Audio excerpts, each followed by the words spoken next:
از برادر عزیزمون آقای محمد علی چنگیزی خواهشمندیم که زندگی نامه استاد شهید عبدالعلی مزاری را با زبان انگلیسی خدمت حضار محترم قرائت نماید. تا آمدن ایشان صلوات ختم کنیم.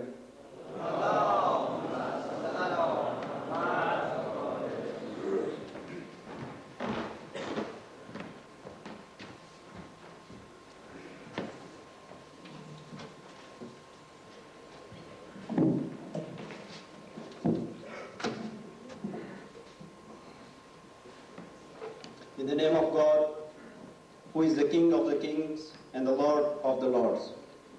Biography of the leader Abdul Mazari.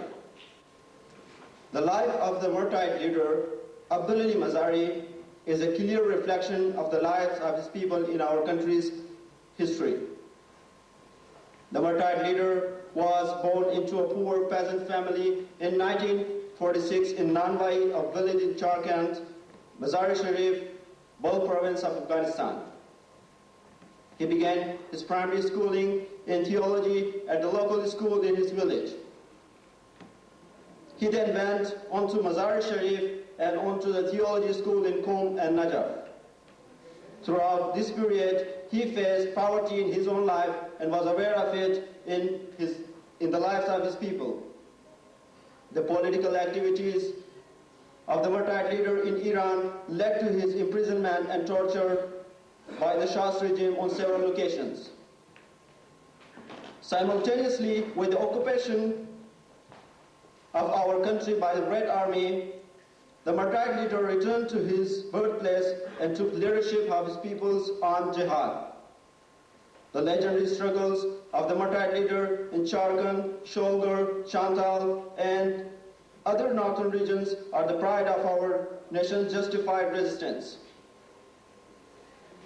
During the first year of the jihad, he lost his younger brother, Muhammad Sultan, in a face-to-face battle with the occupying army, as well as his sister and several other members of his family. His uncle, Muhammad Jafar, and his son, Muhammad Afzal, were imprisoned and killed by the puppet regime in Kabul. He also lost his father, Haji Khudadar, and his brother, Haji Muhammad Nabi, in the rebellion and liberation struggles of his nation. The martyred leader was one of the founders of the Islamic Wahdat Party of Afghanistan and one of its honest, hardworking, brave, and selfless members. In the first Congress, he was elected leader of the Central Committee, and in the second Congress, Secretary General of the Wahdat Party.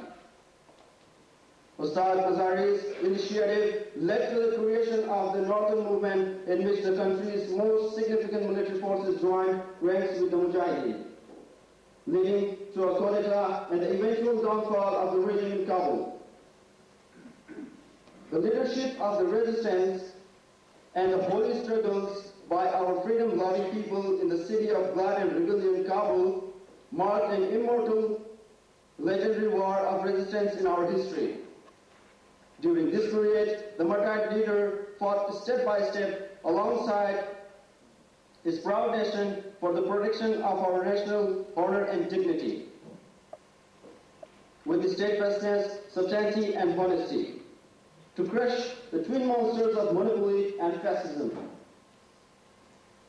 Their enemies imposed 26 serious wars on his people, and all were repulsed.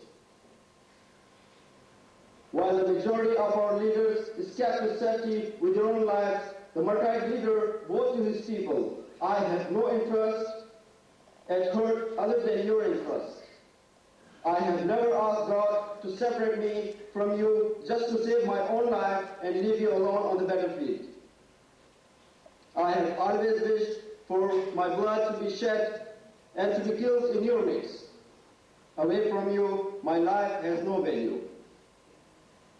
The martyred leader was the promoter of human rights and Islamic brotherhood for all our country's peoples, and insisted that the demand for rights is a call for brotherhood amongst the different peoples, not for enmity.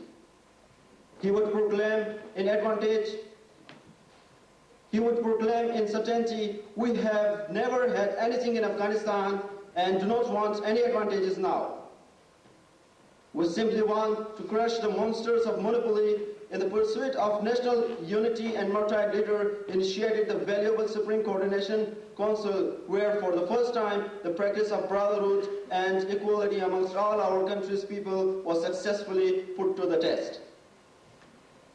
With this initiative, the Murtad leader transformed the atmosphere of black pessimism and hostility amongst our country's different peoples. The outcome of the doomed policies of Afghanistan's senseless leaders to a healthy atmosphere of brotherhood and partnership. The poison and hostile relations between our country's different peoples were the cause of great suffering for the Murtad leader. When asked by Sayyid Mansoor Nabi, "What are your demands for your people?"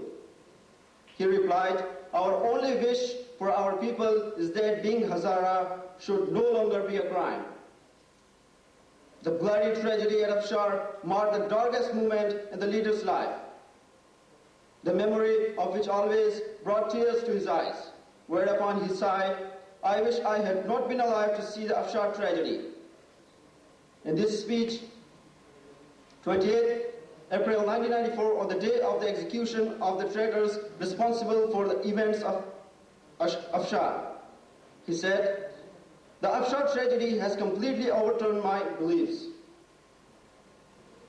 The hatred inspired in our leader by the collaborators and traitors was rooted in the depth of tragedy that continued to pain him." In his speech at the commemoration ceremony for the martyrs of 14 September 1994, Ustad Mazari, who exposed the depth of his pain, bitterly sighed, "The painful events of the Afshar tragedy, from whose memory our people and future generations shall always suffer and hurt, was the work of collaborators." In recalling Sayyid Hadi's betrayal, he added, "You must be aware that the bitter events were not accidental. There were collaborators involved." The Murtad leader Mazari, more than anything else, suffered and was pained by treachery and collaboration by outsiders against his people. Reactionary Shiism, survived by nature and essence, always pressurized him and kissed the hand that shed blood of our people's sons. The conspiracy of 14 September 1994 was neutralized as a result of the Murtad leaders' steadfastness and certainty and Kabul's aware and freedom-loving people.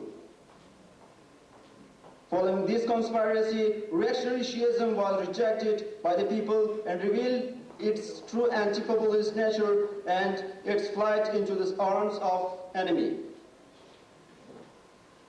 Following the utter failure of fascism's assault on our people, it was the forces reactionary Shiism which continued to encourage the enemy to attack and conquer West Kabul.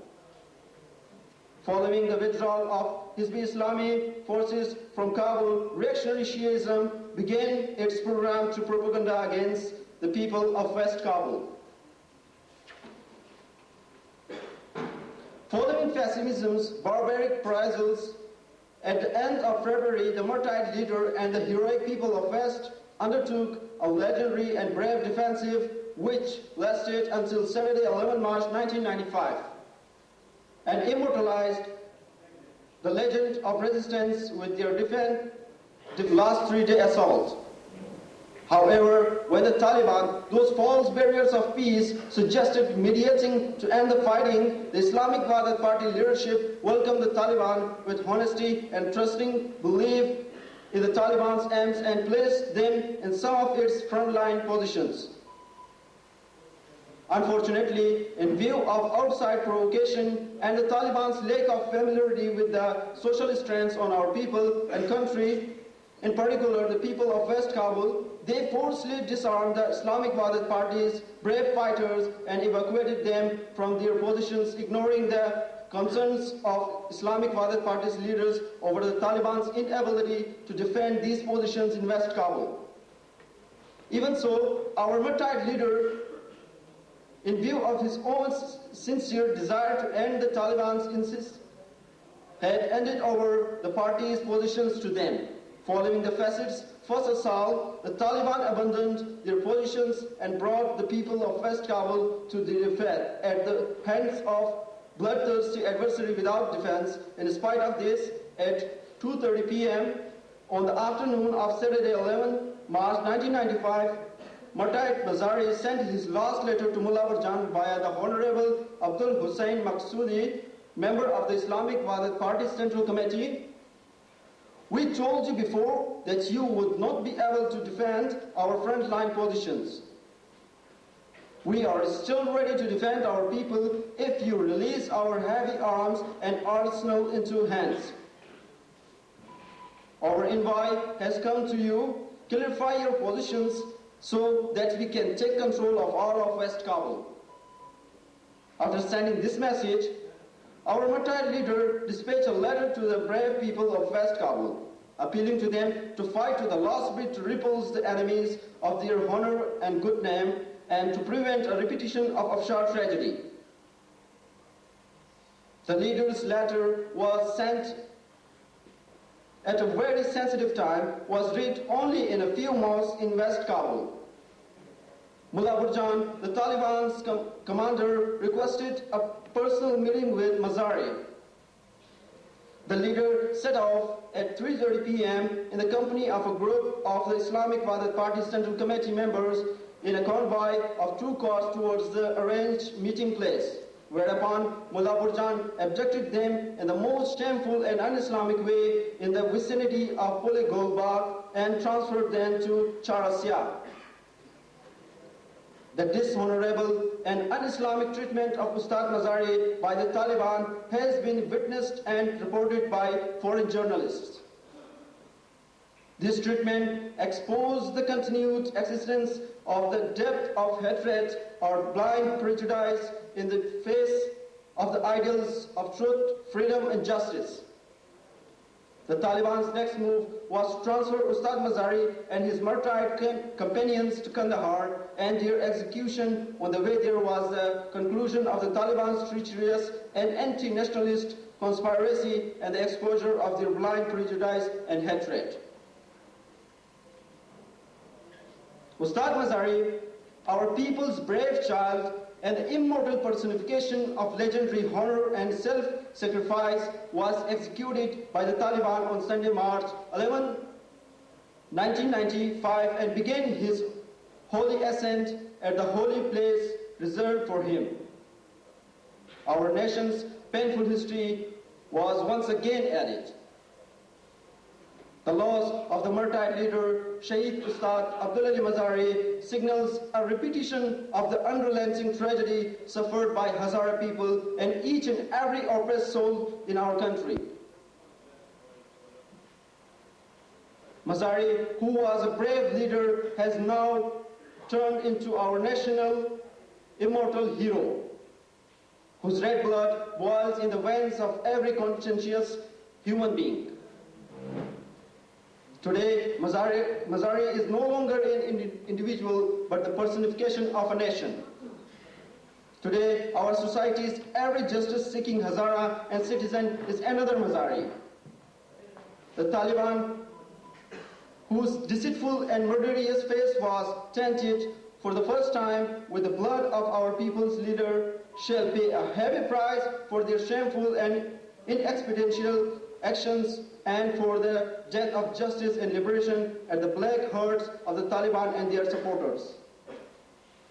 Mazari's soul will be the totem of dispossessed, which will forever be applied for its resting place to knock on the doors of every conscientious Hazara and Afghan. Mazari will be immortalized. May God bless his soul. Amen. Thank you very much.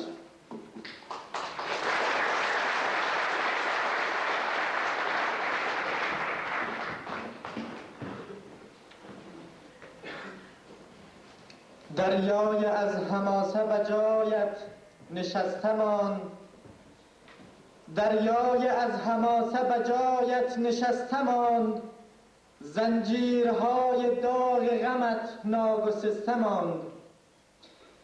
در ازدحام سنگ چو آیینه‌ات شکست، در ازدحام سنگ چو آیینه‌ات شکست، نامت به یمن آینه بندان خجسته ماند، نامت به یمن آینه بندان خجسته ماند. با دنیای سپاس و تشکر از برادر عزیز ما